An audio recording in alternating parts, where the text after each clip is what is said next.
congratulations. Do you see that as a good point after going behind in the game? Yeah, I think it's a great point. Obviously, we lost earlier this week, and we needed to turn things around today, get a good result, and I think we did that today.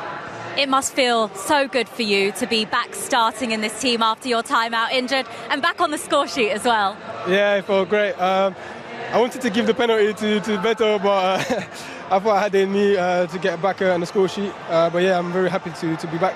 It was a great start to the second half. What did the manager say at half-time? Because you seemed to come out with so much more energy and you could feel the crowd get behind you.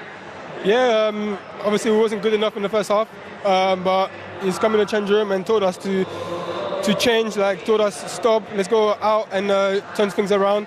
And everyone be at it, everyone put more into it, and obviously we try and turn things around, and we did.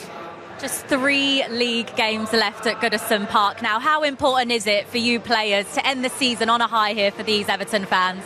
Yeah, I think it's important, and I think it's very exciting too. The more we're playing games here, the less there is. We want to give everything for our fans, that have been here a long time and seen everything here. We just want to finish with hopefully all wins for the last 3 games. Well done today. Thank you for talking to us. Appreciate it. So, Ndiaye talking about the fact that was a good point for Everton, especially considering they were down at half-time and needed a reaction after losing the Merseyside derby in midweek. But for Arsenal, it means more drop points, and it gives Liverpool an opportunity to stretch that lead when they take on Fulham tomorrow. They could be 14 points ahead of the Gunners come the end of this weekend. What did you make of his reaction to the result? Yeah, I agreed with quite a lot of what he said. I thought it was great to have him back. I think when you see some of his moments on the ball, he is definitely what Everton have been lacking in his absence. Someone that can drop a shoulder, that can excite the crowd, that scares the opposition. So, yeah, he's gonna get better in the next few weeks as he gets fitter. But great to have him back. Great to have him taking the penalty kick. And I think it was right. We were talking. Everton were way off the pace in the first half. And if you're 1-0 down to a team like Arsenal at half time, getting a point out of that is going to be a good result. So, yeah, didn't play as well. Could have done better, but you'll walk away happy with that point in the end. Yeah, and as he reminded us, was his first start since February. He has been out injured. Let's look at the incident that led to the penalty. It came very soon after the break. I know you two are divided here. So who wants to start? There's so much, when you look at it, I think obviously there's some contact there. I don't know where that contact came from to get up. Maybe that's why he's actually got up, but I think Kiwior's got to do a lot more. He's got to come back and take control of that header and get it out of the danger area. But it's just when you look here, you just think I don't know what Lewis still. Obviously, he's holding him. We can see that. But you saying something to do with there? Or I don't think that's enough. Look, of course I'm going to say that as well. You know what I mean? There's a definite tussle, isn't there? And there. I'm trying to think where it is. I just think, look, from the referee's angle, there's enough for that to be a foul. It's a foul outside the box. It's going into the penalty area. It's going to be a foul. I certainly didn't think there was enough to say that there wasn't contact or anything like that. Couldn't have been overruled. So it's good to see after the last 2 penalty kicks Everton have got at Goodison Park have both been overturned on VAR. So it was glad. I'm sure the fans in the stadium were a bit nervous going into that third one. But, from an Everton point of view, glad that it stood. Although, yeah, it was. I can't pretend it wasn't a soft penalty or an easy penalty in the modern day game. Yeah. It was. It's one of those. If they don't give it, we can be saying the same thing. We've seen penalties like that given. We can say that, but if we're going to be this, we're going to be this stringent on making giving stuff like this, then we've got to be like that on everything. That's what we were talking. We were talking at half time, weren't we, about strikers going down. We talked Trossard, and not in a bad way, just in the sense of you have to earn your penalty kicks. There's no point in staying up. Make the referee make a decision, and he did there. Yeah, so VAR deemed the contact to have been sufficient inside the penalty area. The reason why I was laughing is because you said we were talking about strikers going down easily, and Wrighty had actually said that Trossard was going, was hurdling. When perhaps he should have. It's one of those, but again, you see, when you look at Lewis Skelly's one there and the way that he went down, as a player now, if you're playing, you go down, they're going to have a look. And what we've seen at the standard of they could give that, and we saw that there, could give that. Just like the start of the game, that tackle on Wanyeri, you're thinking to yourself, that's a red card. Now, I don't see them coming saying about, the danger in that challenge. I don't see anything like that. When you look at this challenge, you're thinking to yourself, they can look at that penalty and say all that rules with the fancy words and stuff. But look at this challenge. Over the ball, endangering an opponent. And so what are they going to say about that not being a red card? It's just it's pathetic, the inconsistency. Leon? Yeah, I can see his frustration. I didn't think it was quite a red card. I'm surprised it wasn't a yellow card. I will say that. I was surprised it wasn't a yellow card. Do you think he endangered him with the way he went in? It was definitely aggressive. He missed the ball. A couple of minutes into the game of your first start for 2 years, nearly enough for Patterson. Maybe the referee gave him the benefit of the doubt in that one. That doesn't help Ranieri in a situation when he's out of control. Yes, it was probably a yellow card, but yeah, it was frustration for both sets of players today. They tried, they weren't good enough to unlock the opposition. Defences were on top, and when they weren't, it was poor at the top end of the field. Neither team could find the right pass. They were sloppy at times, giving goals away. So, yeah, a level of frustration all round. So we showed you the incident, Miles Lewis-Skelly versus Harrison. That led to the penalty. Let's show you the actual spot kick now from Iliman Ndiaye. And he sent Raya the wrong way. Yeah, really good penalty. I can't pretend I wasn't a little bit nervous as he was standing over it, but he's been quite assured. He's putting them in corners, sending keepers the wrong way. He goes early, Raya, doesn't he? Yeah, when you look, I saw something the other day with David Raya on the penalties, and he seems to be taking this massive leap to one side, which is almost like giving the penalty taker, if we saw it, it's giving the penalty taker so much time to say, well, he's definitely going that way.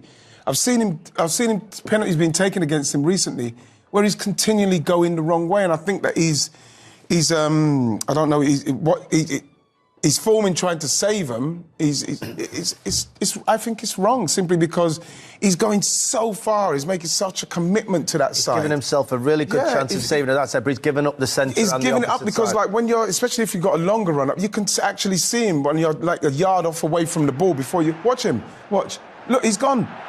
It's like. Ndiaye's like, look, he's gone. Outside the goal frame, doesn't he's he? actually not kicked the ball yet, and David Raya has taken 2 steps to his right.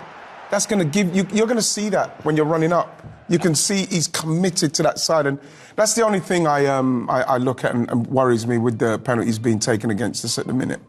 Now, we have a little clip here because you were confused when the penalty was awarded. You seem to think it was in Arsenal's favour. Let's watch this. Yeah. Oh, give it. Yay! Louis! No! Oh my God, I thought that was Arsenal getting a penalty. Yeah, confusion there. And that's what should happen, children. Make sure you're paying attention and not on your phone. And understand that the team's turned round at half-time. Make sure you understand that part as well, I didn't hear enough cheer. And so when I heard a cheer, all I heard was Miles Lewis-Skelly's name. So I thought, yes, we've got a penalty. But hey, that's the way it goes. Well, and I could hear it in my earpiece. Did you hear me? I was running down and just ran quicker to see because I thought it was a goal the way you celebrated. Yes. But it's the yeah and the no. So reaction from Ian Wright then. Let's hear reaction from Leandro Trossard, who scored Arsenal's goal. Here he is. Leandro, how do you see the point you've taken here today? I think it's a tough one because I think in general we played well, but it's just how we started the second half wasn't good enough, how we conceded that penalty, and then it's a really tough place to come and to score that first goal and go in front is good, but then you have to put the game to bed, and that's what we lacked today. It looked like a really physical battle out there. How did you find it? Yeah, for sure. I think always when you come to this place, it's a physical battle. It's their strength as well, and I felt like the second half we played too much into their game instead of playing ours, and I think that's what we lacked. You took your goal well, though. It must feel good to get back on the score sheet, and you had an opportunity to get a second in the second half. Was that the frustration that you just couldn't find that second goal? Yeah, it was. It's always nice to be on the score sheet, of course. Unlucky we didn't win, but in the second half I tried to create more and try to get a second to get the team even to get that breather. But it's a tough place to come, and I think we can learn from that as well. We have a big game in a couple of days, so we need to focus on that now. Yeah, I was going to say, how quickly do your minds turn to Real Madrid on Tuesday? Yeah, we have to. We have to review this one, and then all the focus is on the next game, and that's a great game for us. Everyone is really excited for that one, so we're up for it. Here today, though, it does make it an 11th draw in the Premier League this season. Is that ultimately what's cost you in the title race this season? Just too many draws? Yeah, of course. If you don't win enough games, you're not there. And we lack that this season. Obviously, we all know the history of what we've had with injuries as well. But we don't want to have too many excuses. And that's how it is. Now we have to focus on the game on Tuesday, and we go full gas there. Thanks for talking to us. You're welcome. Yeah, that's a great point there. Just looking at the last 6 Premier League results and their 3 draws in it, 11 overall. Is that really what's cost them?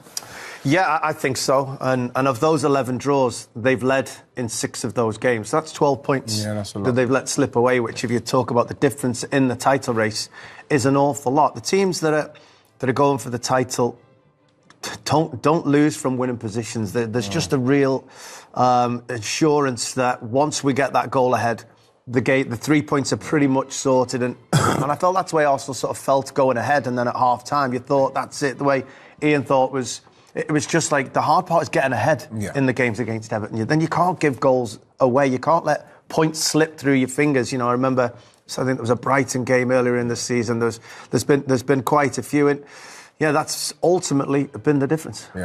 Yeah, so Arsenal 11 points behind Liverpool, who play tomorrow, could be 14 by the end of the weekend. Is that it for you? Title gone? You know, as a fan, and you can't. While it's not mathematically impossible, you just have to keep hanging in. But you can't really sit here and feel like Arsenal, especially when you saw today the lack of quality in the final third, especially in the first half.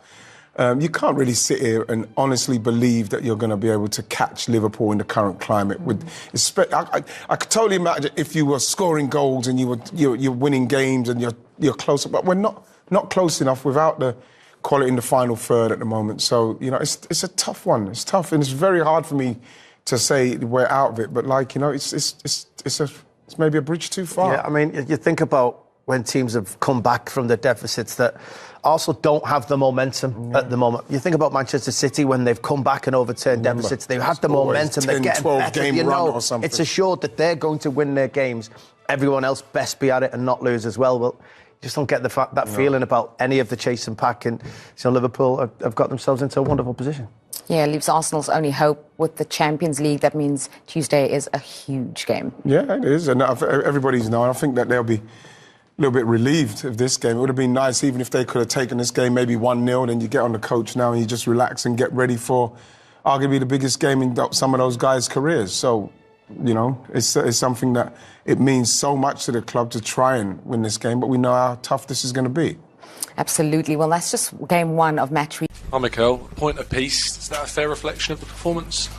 I think we deserve more, but that's what we got at the end. A really tough place to come.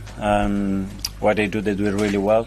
Constantly putting the balls, no balls into the last line, dealing with direct play and second actions. I think we haven't conceded anything in the game, which was really positive. We were 1-0 up, have some big opportunities running into spaces. We didn't finalize the action. Second half, we started great. Let's start good, start to dominate the game. They're going to be more aggressive, we'll have more spaces. We did the opposite. We give the ball straight to the keeper, direct play, trouble, again, direct play, and the referee decides to give a penalty that changes the course of the game, which I'm here to give my opinion. And because if there is, then O'Brien has to be out and Everton has to play with 10 men. That's clear. And after that, again, dominated the game, really not get too much momentum because he's constantly breaking the play, and a big part of that was down to us because after direct play we get very cheap free kicks away. But we have 2 big chances to win the game. We didn't convert them, so we have to accept the point. I feel like we've spoken a lot after games where refereeing decisions have come up this season, and obviously the gap between yourselves and Liverpool is quite significant. Do you feel as though that has played into maybe why the gap is so large this season? Merit to Liverpool, the way they are winning their football matches. I'm talking a reflection of what happened today, what was really relevant for the score, and there's no question that apart from that they had nothing, but obviously that changes completely the momentum and the results. I'm Mikel. It's been a few times now with Miles Lewis-Skelly in certain situations in defensive scenarios where